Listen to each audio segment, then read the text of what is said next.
Now that we've got a product set up, it's pretty easy to charge for it. Let's set up a sales page. I'm going to do this as a page. WordPress has the ability to create both pages and posts.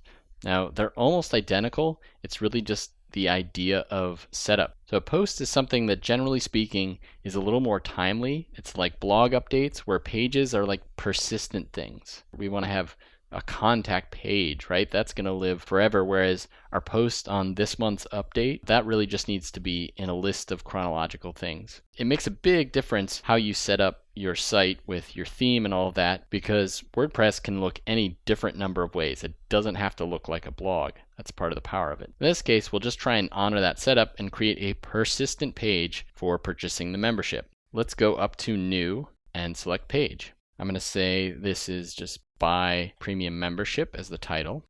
You can see I'm in the Classic editor, which is my personal preference. I just like typing in this better.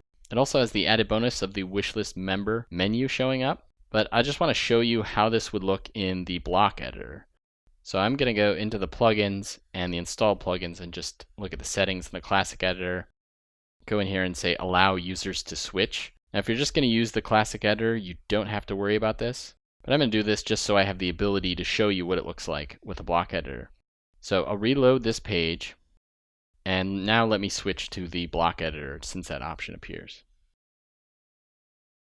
And when you're trying to work with a block editor, the trick is that there is not a wish list block. So what we need to do is access the Classic block and add one of those.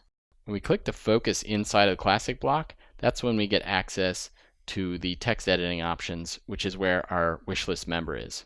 And what we want to do is look for integrations, PayPal checkout integration. If you're in the Classic editor, that menu's there, you just click and select it. There's no need to add a block. But in this case, this is our only way to get to it for right now. Let's select Premium Membership from the shortcode generator. We'll leave everything else as it is. These are all the default settings of our product, but we can customize them for any page. And let's just say insert merge code. Now we could make this page much more sophisticated. We could of course add a preview for some of our issues. We should probably have some sales copy saying how great the product is. At the very least, maybe I could add a block that says get access to all of our issues, something like that. And let's save this draft and preview it. Now you can see there is this PayPal button. And if we click it, it takes us to log into PayPal, which is really cool. Now this is really important. You can see that because I've chosen Sandbox, at the top the URL actually says sandbox.paypal.com.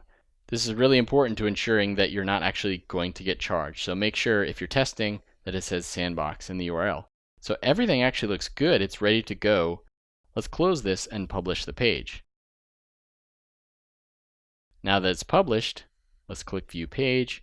And we can see it live on the blog. It shows up in our menu, which is great if that's what we intended.